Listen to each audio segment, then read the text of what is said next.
A'udzubillahi minasyaitonirrajim. Bismillahirrahmanirrahim. Assalamualaikum warahmatullahi wabarakatuh.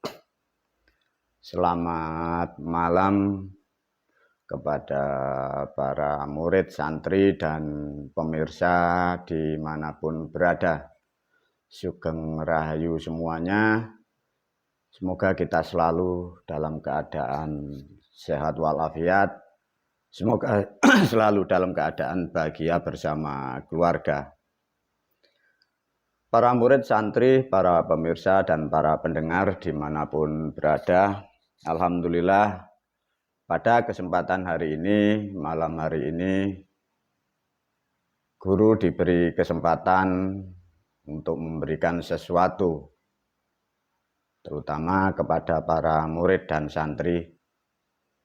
Barangkali kemarin guru tidak sempat memberikan sesuatu pemahaman yang lain juga. Guru pun juga disibukkan dengan kegiatan yang lagi mencangkul di sawah. Demikian juga informasi melalui video ini bagi para pemirsa yang sering mengikuti YouTube guru atau video guru memberikan sedikit informasi tentang guru. Aku adalah sebagai seorang petani, jadi barangkali pemirsa yang belum mengerti kondisi atau keadaan atau status keseharian guru adalah petani yang dipegang hanyalah pacul atau cangkul, dua adalah arit atau sabit. Jadi keseharian guru adalah di sawah, di ladang, dan sering juga tiap hari guru di sawah dan ladang adalah sebagai penggembala. Jadi artinya dalam bahasa Jawa, aku gurumu adalah sebagai wong angon, ya. Semoga dari pengalaman dan pembelajaran apa yang didapat oleh guru selama mendidik, menggembala aman, menggembala sesuatu yang tidak diketahui oleh manusia, akan menjadikan berkah dan rahmat bagi siapapun yang menjalankan apa yang disampaikan guru. Baik, para murid dan santri, pada video ini guru membuat judul atau guru memberi judul tentang kata kekafiran, ya. Jangan ikuti kekafiran umat, judulnya video ini. Judulnya sangat bagus. Kalimat atau bahasa ini sangat linier, didengar miliaran manusia tentang kata kafir. Nanti diulas oleh guru, ya, agar tidak menjadikan manusia yang rugi, jangan sampai jadi umat rugi dalam kehidupan yang sebatas ini. Para murid, para santri, para pemirsa dimanapun berada, guru mengulas tentang kekafiran. Sebelum masuk ke ranah pemahaman atau pengertian tentang kekafiran, karena ini menerangkan tentang sifat dan sikap perilaku manusia. Karena sudah menerangkan sifat dan sikap manusia, manusia pastilah di zaman sekarang berada di dalam suatu keadaan disebutlah suatu negara. Terutama di negara kita, Republik Indonesia. Beberapa bulan kemarin, negara kita banyak hal fenomena. Ada fenomena ilmu spiritual diadu dengan ilmu logika. Di dalam struktur pemerintahan, para penegak hukum melakukan sesuatu hal yang sangat tidak terpuji. Bila ditarik kesimpulan dari pemahaman ini, artinya di negara Republik Indonesia, di kalangan bawah, di ranah sosial, lagi ada sesuatu. Di atas pemerintahan, lagi ada masalah. Artinya bila ditarik garis atas dan bawah, di kepalanya sudah error, sudah rusak, di bawah sebagai tulang kaki, sebagai rakyat dan umat, menjadikan polemik saling hujat dan menghujat. Begitu indah negara kita.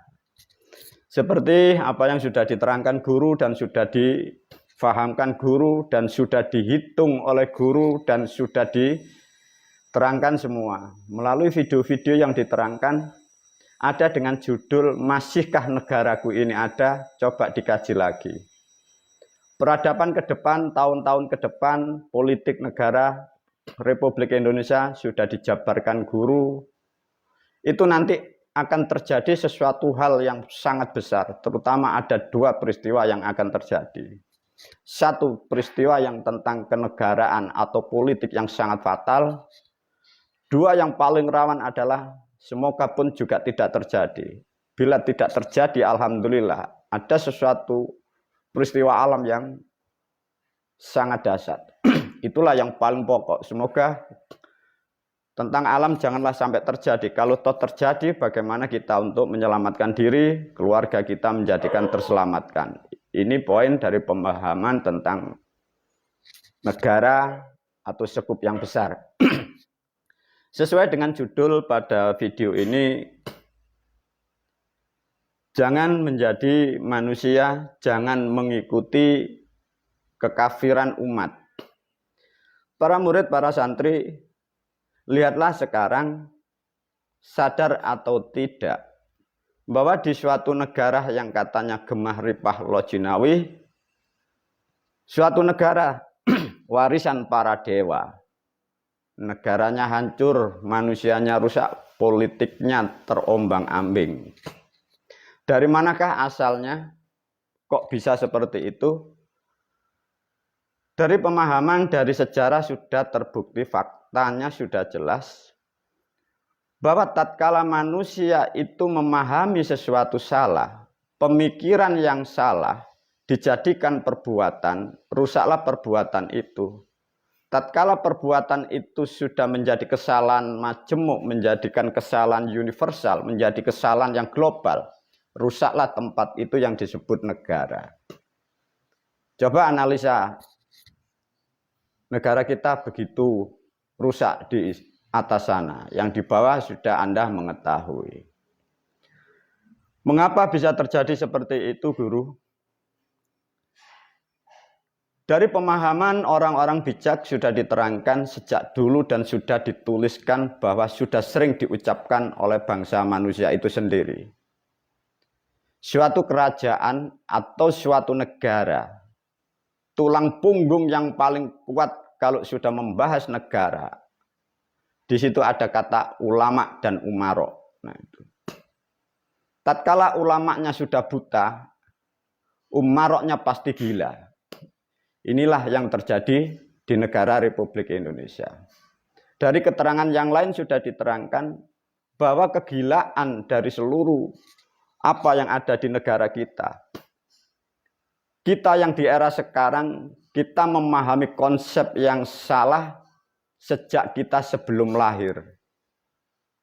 Lihat, pelajari sejarah Islam, sejarah kehidupan yang sudah diterangkan guru melalui video yang lain.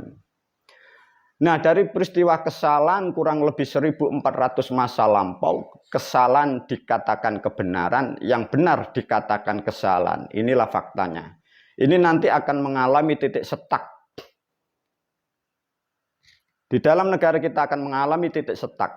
Tatkala ada masalah yang besar, manusia itu nanti akan menyelesaikan permasalahan itu dengan hukum, tidak akan terselesaikan. Sama politik, kondisi rakyat, kondisi umat, kondisi sosial. Tatkala nanti ada permasalahan, ada silang pendapat, setiap manusia mengharapkan keadilan. Tidak akan terpenuhi karena ada pemahaman yang salah sejak kita belum lahir. Sedangkan kesalahan itu sudah diterangkan guru, kurang lebih sudah 1400 masa lampau. Para pemirsa, para murid, dengarkan baik-baik, guru selalu mengajarkan dan selalu menerangkan. Karena guru tahu banyak hal tentang kehidupan, tahu banyak tentang kehidupan setelah alam dunia. Maka guru selalu mengajarkan, selalu menyampaikan. Sehingga kadang pola pikir dan pemahaman apa yang disampaikan guru kadang berseberangan dengan di era-era sekarang atau kitab-kitab yang ditulis orang-orang terdahulu. Itu harus dipahami dulu para murid dan santri. Para murid dan santri sudah ditetapkan dengan bahasa orang-orang terdahulu.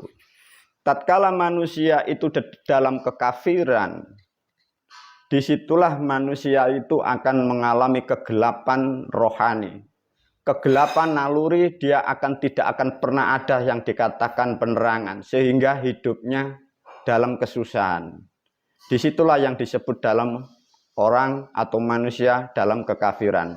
Dari kata kekafiran ini nanti diulas oleh guru agar para murid, para santri, juga para pemirsa semoga lebih mengerti tentang apa yang disebut tentang kekafiran.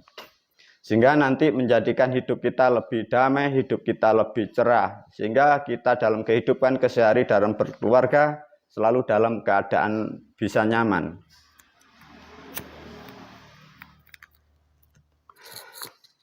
Baik para murid dan santri, dengan memahami kata kafir menjadikan kata kekafiran. Tatkala ada kafir, nanti ada kata yang disebut kufur.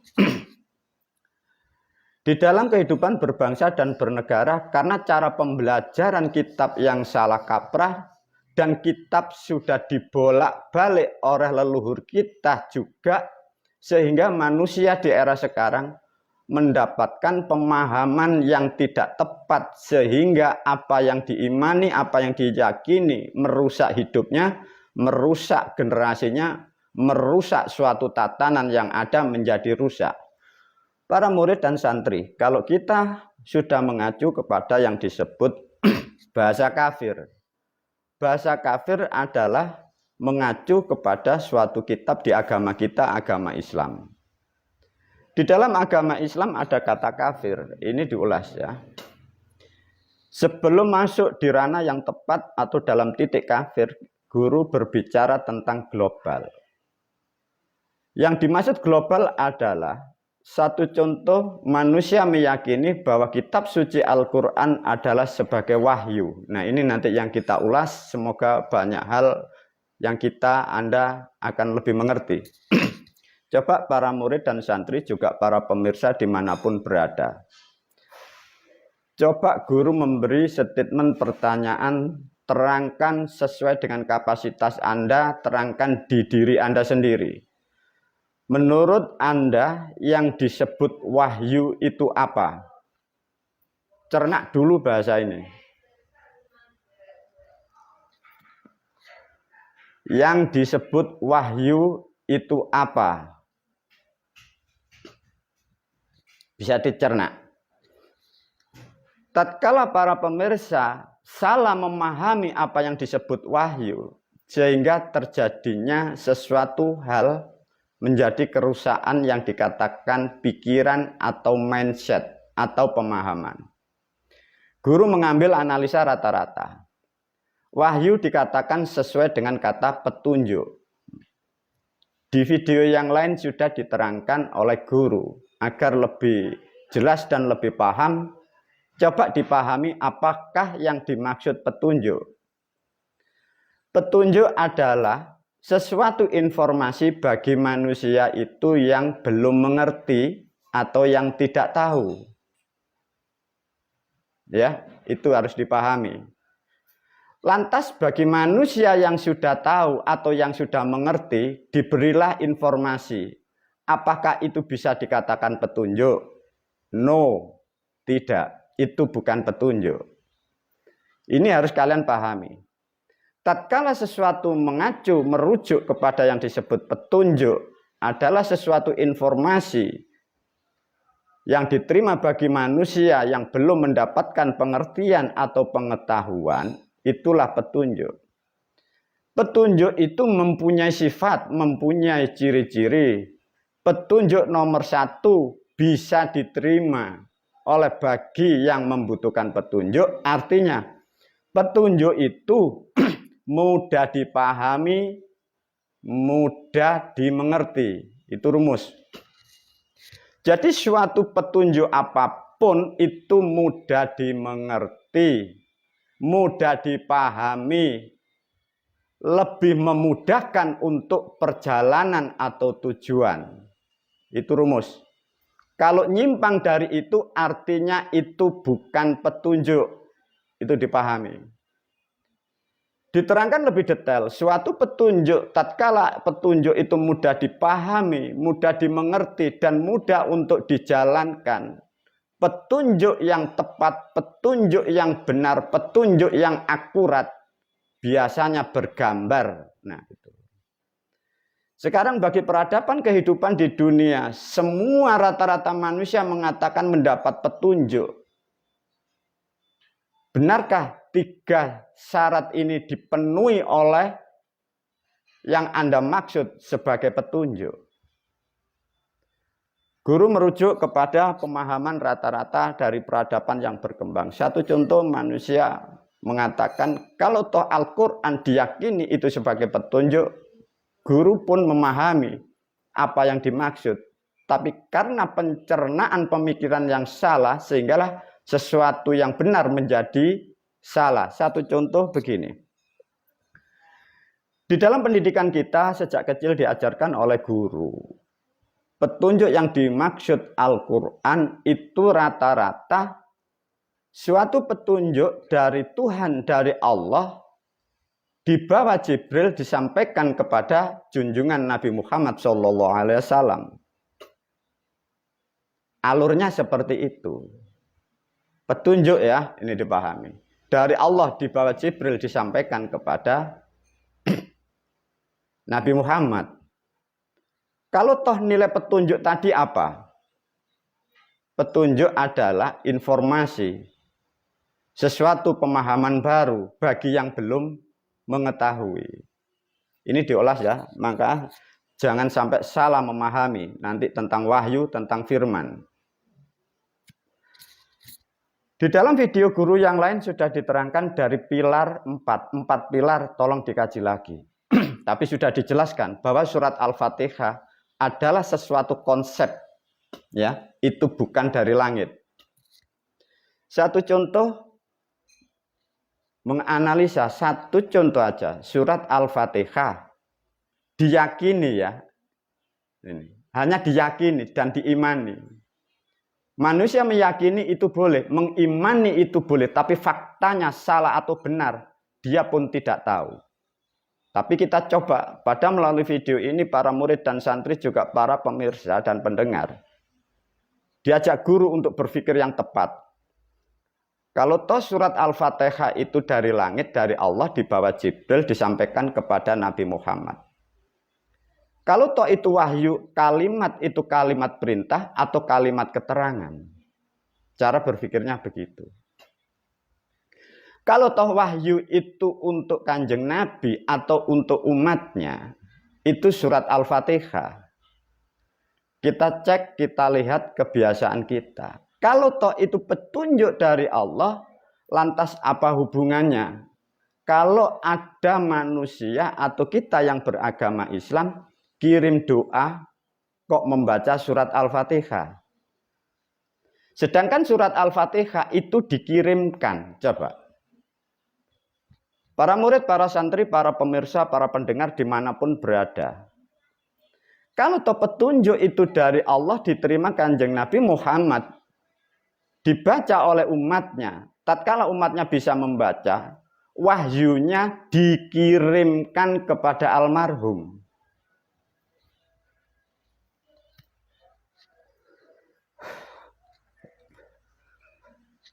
Para murid, para santri coba dikaji betul-betul ya.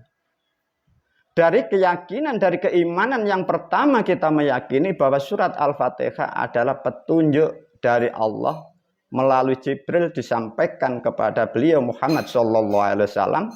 Kita sebagai umatnya kita membaca. Petunjuk itu kita kirimkan fadilahnya kepada si almarhum. Coba dikaji ya. Benar atau salah ini? Petunjuk dikirimkan kepada almarhum yang sudah meninggal. petunjuk dikirimkan si mayit.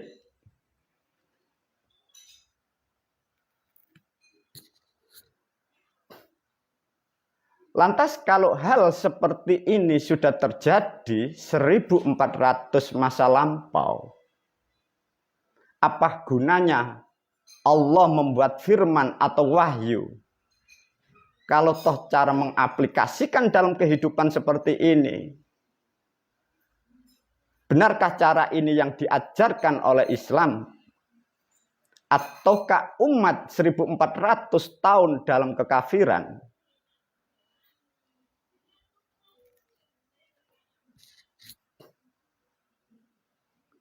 Kalau toh itu tidak membawa dampak atau tidak efektif, tidak membawa manfaat kepada si almarhum, lantas keyakinan kita sejak kecil bagaimana? Dari penjelasan dan keterangan sesimpel ini aja, kita pun akan bisa memutuskan bahwa perilaku kita, perilaku budaya kita sudah sangat nyimpang dari apa yang dikatakan petunjuk atau wahyu itu. Segala sesuatu yang mampu dikirimkan, mungkinkah wahyu itu dikirimkan ke orang lain, ditransfer, ditranslate? Para murid, para santri, kalau toh cara berpikir umat seperti ini, lantas di mana manfaatnya Al-Quran? Di mana kehebatan Islam kita? Bagaimana kalau nanti orang Hindu, orang Buddha, orang Kristen, orang kejawen, orang musyrik, orang syirik memahami pemahaman seperti ini? Apakah kita sebagai umat Islam tidak ditertawai dunia bahwa petunjuk dikirimkan si mayit?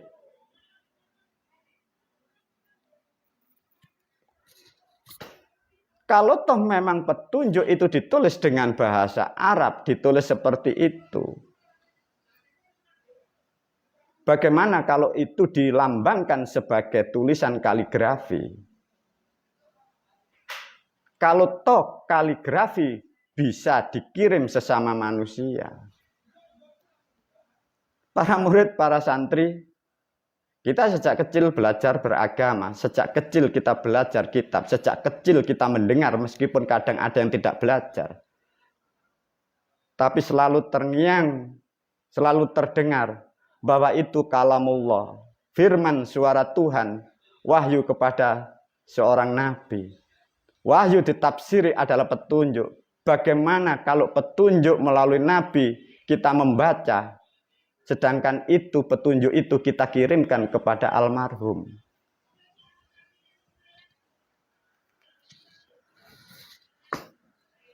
Bila tidak mampu mencerna pemahaman ini, di negara kita masih banyak orang-orang yang masih mempelajari itu, dan kita pun juga sering dididik orang-orang yang ahli kitab Al-Quran. Tolong ditanyakan, wahai sang pendidik dan pengajar, surat Al-Fatihah ini kan wahyu, ini kan petunjuk. Apakah boleh, apakah bisa?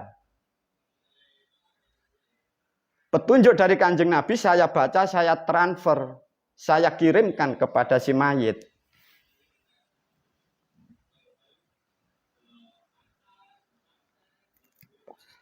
Peristiwa hal-hal seperti ini masih ratusan ayat dan surat. Tradisi yang simpang siur, tradisi yang salah kaprah, tidak mengerti kebenarannya karena budaya yang tidak terjawab kebenarannya. Lantas melalui video ini kita, Anda, siapapun sudah mulai paham dan mulai mengerti ada sesuatu yang salah di dalam kehidupan kita. Salah dalam berketuhanan, salah dalam beragama. Coba pahami bahasaku. Bisakah petunjuk itu ditransfer ke orang lain mengharapkan sesuatu hal? Wong itu petunjuk.